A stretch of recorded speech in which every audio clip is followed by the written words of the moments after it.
Welcome to Scalded, everybody. Welcome to Scalded, everyone. Episode number 1. Episode number 1. Of 3. Of 3. Maybe more. Maybe more. We'll never know. Wait and see. Shall we introduce ourselves? Yeah. Start us off. Lady of the house.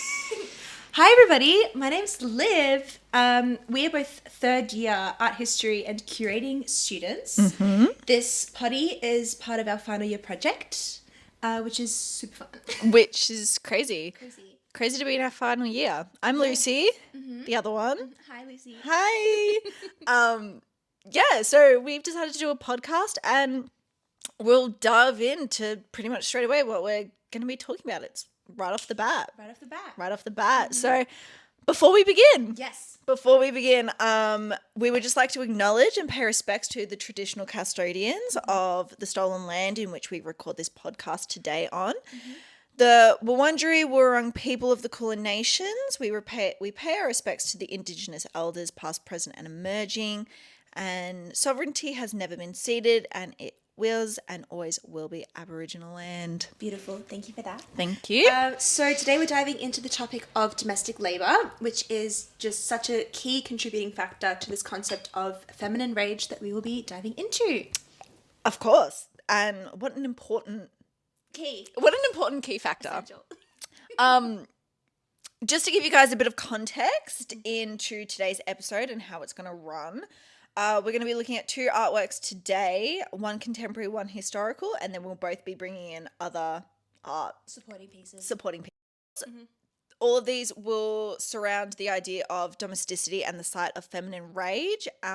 Basically, how the home can be both a space of comfort and a space of frustration, resistance, and power. I'm so excited.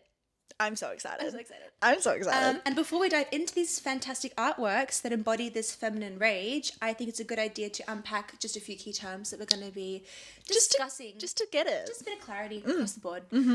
So when we say femininity, we're not talking about something innate or natural. We mean a socially and historically constructed category linking women with beauty, domesticity, docility, and relational roles. It's been used to constrain women's autonomy, but it's also something women negotiate and resist through their lives and through their art practice. And then there's rage. Rage. Rage! Woo! Rage to us isn't just anger. It is both emotional and political. It can be suppressed, but it also can be a transformative potential. It motivates resistance, it asserts a presence, and it demands recognition. Oh, so cool. So cool. And then that links into feminine rage. That links into the feminine rage. And what we're really talking about is the collision of these 2 ideas, femininity and rage. It's disruptive, historically coded as unfeminine or dangerous, but in art it has become a language of visibility, empowerment, and resistance. It's just so cool. It's just amazing. It's just so cool. Yeah. And what I think is so interesting about feminine rage in art is how it transforms something that's often dismissed or suppressed as a kind of power, suppressed into a kind of power. It's not just about anger for anger's sake. It's actually about reclaiming a space. There's something really cathartic about it that I can't wait to get into with I can't wait to dive into it. Especially when expressed through materials, gesture, and the depictions of the body. It challenges expectations of what femininity is and what it's supposed to look or feel like, which is just so cool. All right. So let's start. Yeah, let's kick things off. Get on with it. So I'm going to start with our historical examples today. And they are going to be Mary Cassatt's 5 O'Clock Tea, painted in 1888, and Pablo Picasso's Women Ironing in 1904. I'm so keen. I'm so keen as well. Such different artworks. Very different artworks, 2 different stories, but I think both resonate with what we're trying to talk about today. So let's dive straight into it. Splash. So, and for the purpose of this podcast, we had defined a couple of definitions before, but to define a woman, we are defining it as anybody who identifies or as lives as a woman, regardless of sex assigned at birth, acknowledging that womanhood encompasses both the material realities of the body and the self-determined understanding of identity. Good to get that clear.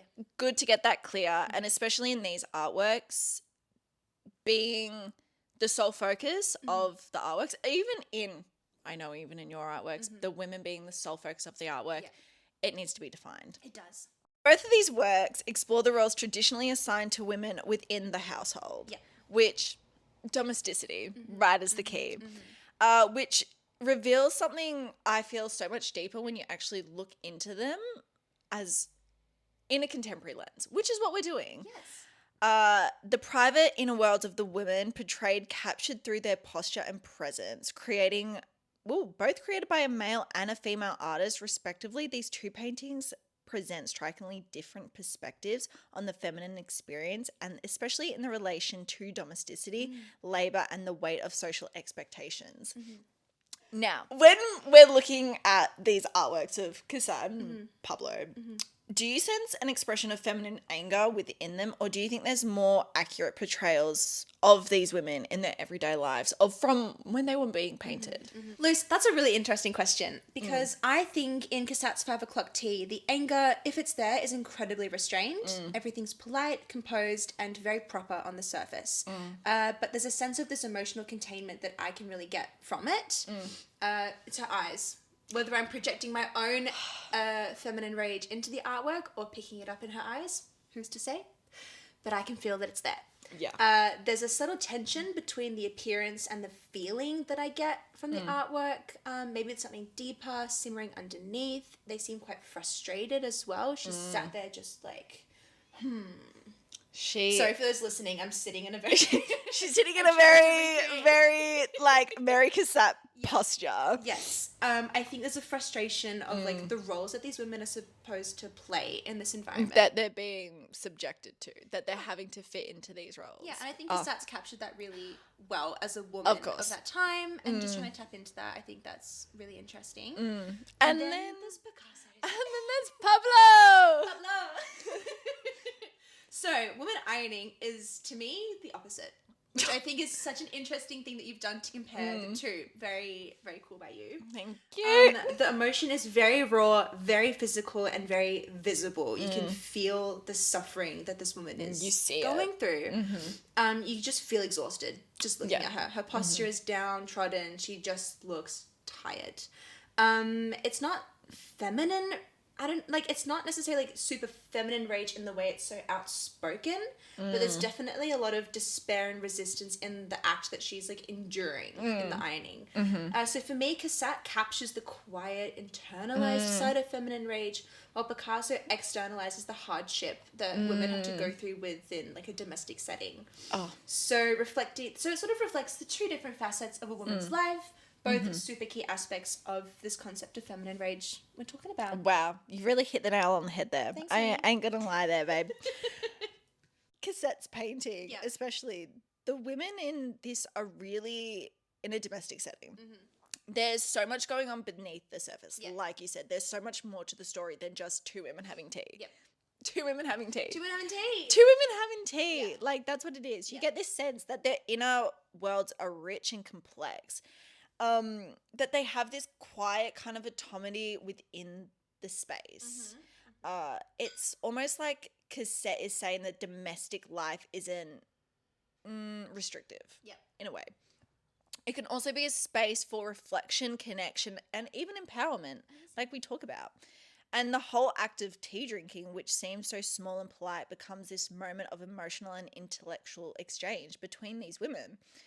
It can be subtle, but it's a powerful. She's finding agency in the everyday, which is something I feel like we can relate to as a contemporary woman. 100%. So vividly. Very much so. That is such an interesting way of looking at it. So insightful. Thank you. Because my contemporary example really challenges this idea of the quiet internal empowerment. The work I'm looking at today is Sutapa Biswas' Housewives with Steak Knives from 1985. For those watching, we'll put it on the screen right here. Here. Woo! And again, those listening, it'll be in the show notes. Biswas is a British Indian artist born in West Bengal in 1962. She grew up in London, studied fine art history at Leeds, and from a very early on in her career, she challenged Eurocentric art histories, looking at race, gender, colonial narratives, and how personal and historical stories intersect. Wow. She's wicked cool. She, a hell of a woman. Hell of a woman. Hell of a woman. Hell of an artist. Hell of an artist. So, her piece, Housewives and Steak Knives, is on one level a self-portrait as Kali, the Hindu goddess of destruction and creation. Ooh. Made from multiple sheets of paper taped together, and it's sort of, when you look at it in person, it leans away from the wall towards the viewer. It's very confrontational. You're very much involved in the piece. It demands your attention, which is just so cool. The housewife, who's usually visible or confined to domestic labourers we've been talking about, suddenly becomes this monumental, powerful, kind of scary, huge being. Oh, just amazing. So when you see this piece, Luce, do you think she is daring us to confront what's usually hidden in the home? Like the frustration and emotional labour, suppressing the anger of women? Yes. Yes. Yes. There's no other way to say it than yes. It's such a striking contrast to Cassatt. Like, we know Cassatt was a renowned for her depictions of women and children. That's what she was known for. And in 5 o'clock tea, even though the women are in a domestic setting, their interior lives feel so rich and layered with it. Very similar in, you know, Biswas. Very layered. Very layered. There's a sense of autonomy, and within the domestic sphere, a feeling that a woman can find personal fulfillment, emotional strength, and empowerment through these quiet, social, private moments. Yeah. Which, like we said, we relate to a hell of a lot. Like, the act of, like, the tea drinking itself, it seems so small and an indulgent of luxury. It is transformed into this moment of intellectual and emotional exchange, suggesting that even within the domestic roles, women can carve out spaces of agency. And with Biswas, like, she does that. She literally carves into the space with that. Do you think that there's a hidden message in 5 o'clock tea that brings an underlying sense of feminine rage to the forefront, considering Biswas is very in your face? Yes, exactly. I totally agree. What's interesting is how both of these artists deal with domesticity, but in very different ways. With Cassatt, the women's interior lives feel rich and layered. There's a quiet strength and a sense of autonomy in these everyday social moments she's depicting. The scene is composed and polite and restrained. It's subtle. The internalized form of feminine power is a precursor in a sort of way to the more confrontational energy that we see in Biswas' artwork. So in Housewives and Steak Knives, Biswas is taking the domestic figure and turning her into something monumental and impossible to ignore. The references she layers are brilliant. So brilliant.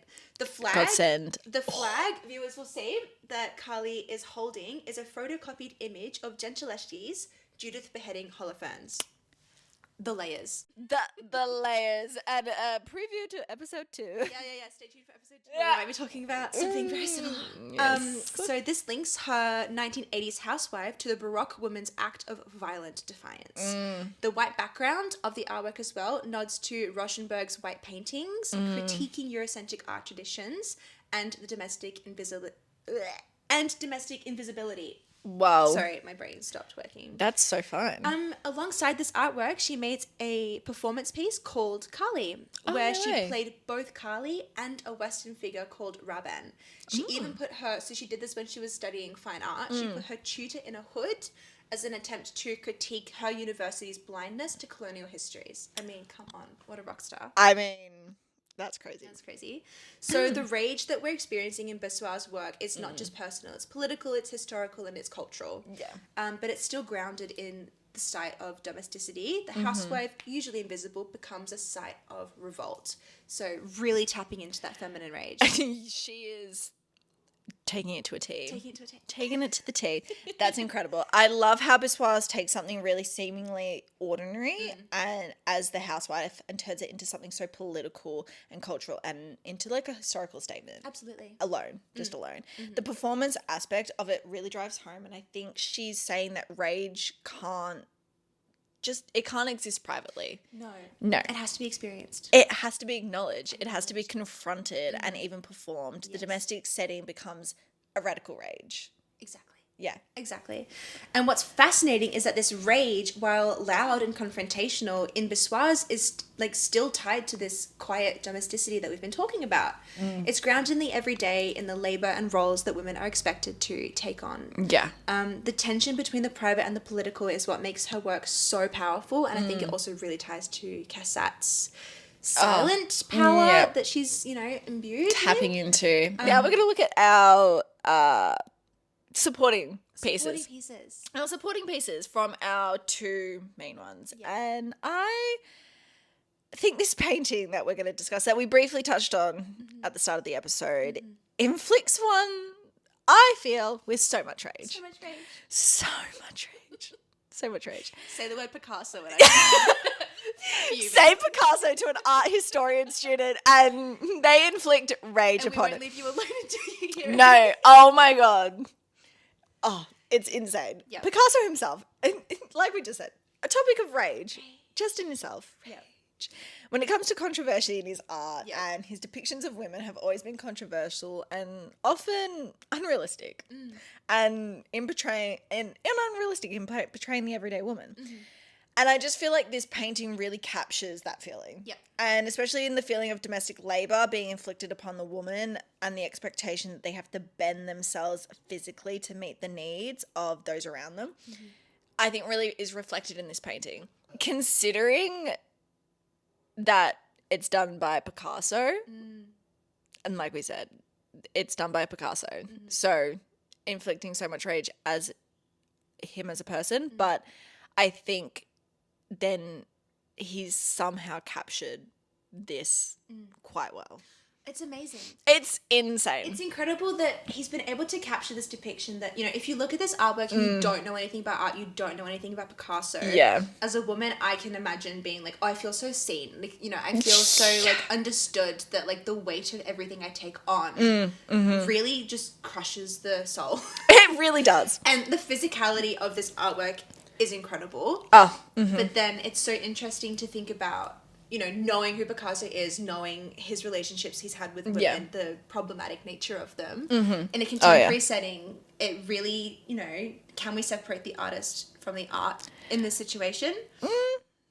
Yeah, I mean, I think in this one you can, because like society has allowed women to fall into this category as this caregiver, which isn't normally inherently bad. Like, I don't mind doing chores, but like... Oh my God, I kind of love ironing. Oh my God, sometimes I don't mind doing the dishes. But like, is that reality, or is that just like an expectation that we've had to like fend for ourselves? Grown to enjoy it. Exactly. Like, have us as women have to grow up being told that they should find enjoyment in the labor that they're performing on top of everything else that we have to do. Yeah. But... Let's set aside Mr. Picasso and solely focus on like the artwork. Like you said, let's separate the art from the artist. Yeah. Do you think that he's do you think he has represented women's labor more accurately than Cassatt? Like, maybe. Well, so in Cassatt's artwork, she's not really depicting labor. She's more depicting like the quiet solitude of being a woman, having to be so composed and present this really beautiful idealistic image of a woman, whereas Picasso's is so raw and like an actual depiction of the crushing weight that labor takes on to a woman, especially in that time when the artwork in that time period was made. Everything's put on the shoulders of a woman. Everything was put on the shoulders of a woman. So I think it's really interesting to think about, especially because it hasn't been done by a woman, but I do think he's captured like the incredible enormity of how much labor can just take into a woman. I just think Picasso emphasizes this physical strain and the weight of women's labor is what I'm trying to say. You can feel her exhaustion in her posture, the tension in the scene. I wouldn't say it's more effective than Cassatt. It's just a really different kind of representation. Whereas, as I said, Cassatt's is subtle. She's not showing exertion or fatigue, but she's capturing the emotional and intellectual depth of women in domestic spaces. Yeah. Her work highlights agency, inner life, and quiet strength, Mm-hmm. whereas Picasso externalizes these struggles and makes it very confrontational, kind of similar to how confrontational like Biswas artwork is. Yeah. Like you're in it when you're You're feeling it. you're in it, you're involved as the viewer. Yeah. Whereas Cassatt's is very internalized. Yeah. I mean, both reveal truths about a woman's experience, Yeah. but from very different angles. One is very raw and physical, and the other is very nuanced and introspective. Absolutely. I couldn't have worded it better myself. It's fascinating to see, though, how domesticity can be a site for such different expressions of feminine rage. Absolutely. Like with Cassatt, it's quiet, it's internal, it's almost invisible. Like you have to look for it in a way, but there's a power in that subtlety because, you know, that's a lot of women's rage is very subtle. It's very subtle. Very we have subtle. to keep it all together. Have to keep it all together. Keep it in. But with Biswas and especially Picasso's, the tension becomes so visible and it's confrontational Yeah. in very different ways. It really shows that the home isn't just a backdrop. No. Isn't just a pretty backdrop. It's a stage to where the woman's emotions, labor and resistance play out, whether quietly or explosively. Explosively. What a great word that I couldn't think I could pronounce. Exactly. Yeah. And that tension between the quiet and confrontational rage really sets the stage for another artist I want to bring in. Paula Rego. Epic. Incredible artist. Beautiful. So she comes from a very different background, but there's an echo here in her work. So growing up in Portugal under the dictatorship, the authoritarian Catholic repressive environment. Yeah. She then later went on to study at the Slade in London. She was very deeply attuned to power, control, and social expectations. So she knows all about it. Oh, yeah. Oh, yeah. Yeah. Her Dog Woman series that we'll be looking at, again, on screen. Incredible. Incredible. It's so striking. It's insane. It's insane. So she's depicting women behaving like dogs. They're crawling, snarling, on the ground, muddy, in the earthy spaces.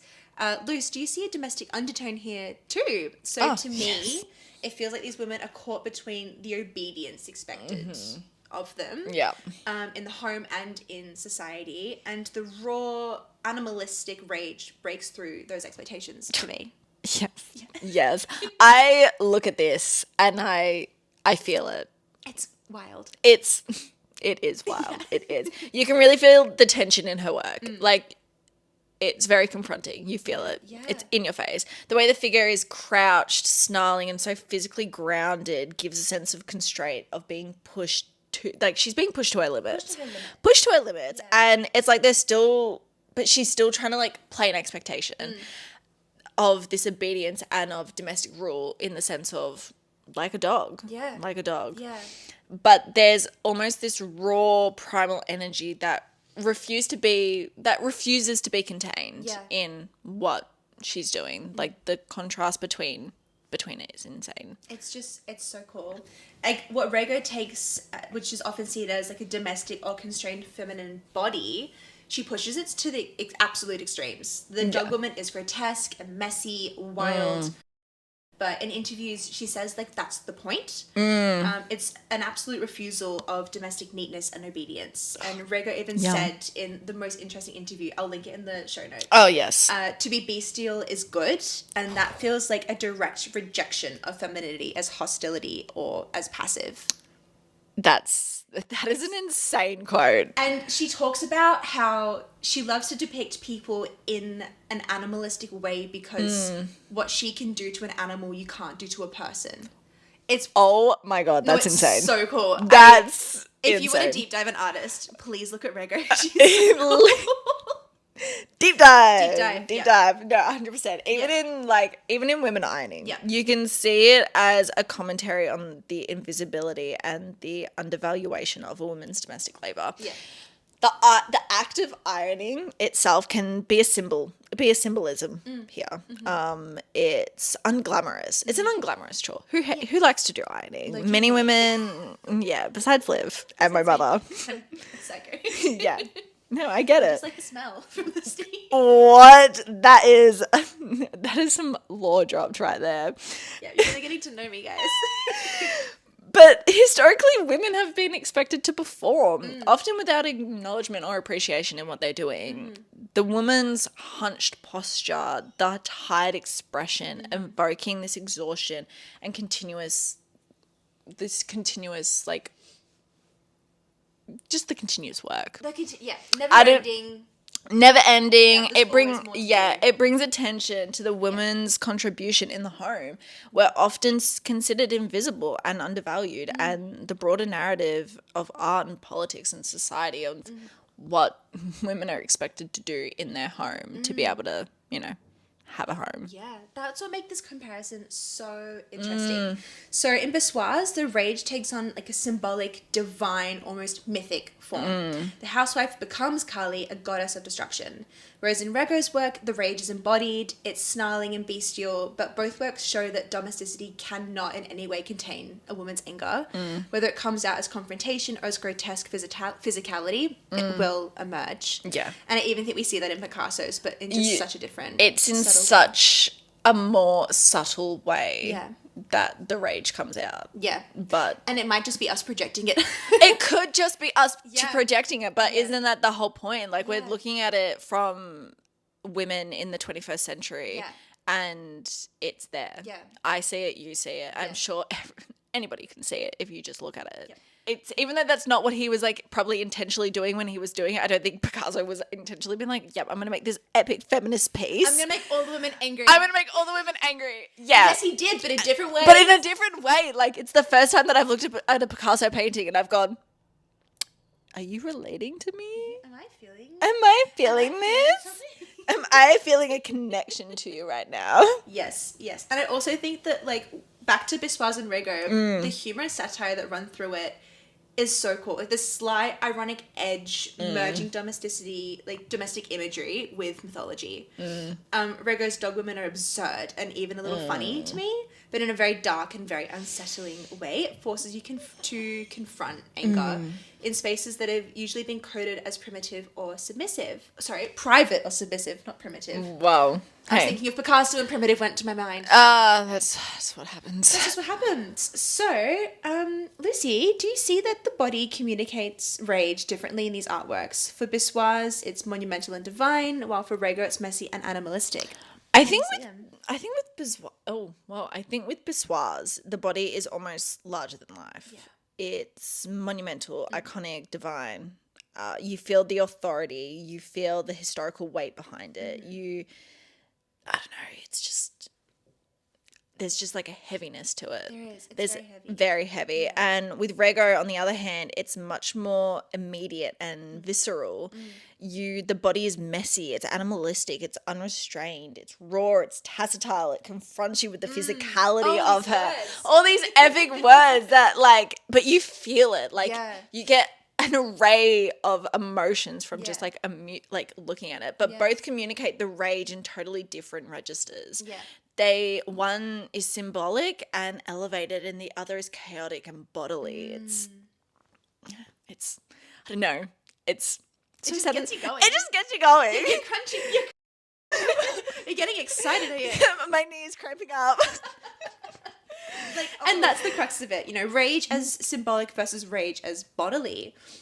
Both undermine this expectation that domesticity is quiet or passive. Instead, the domestic sphere here becomes this site of power and revolt. And maybe that's the bigger takeaway for this episode. Domesticity isn't neutral. It's a battleground where rage gets coded, suppressed, and sometimes spectacularly expressed. Biswas and Rego both show women who refuse to stay quiet in a domestic space. This result is radical, visible, and to me, transformative.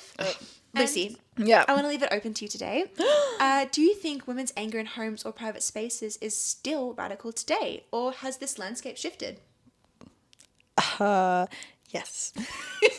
Yes, I absolutely think it can still be radical, but maybe in a different ways than it has in the past. Today, a woman's anger isn't just being confined to the home. No.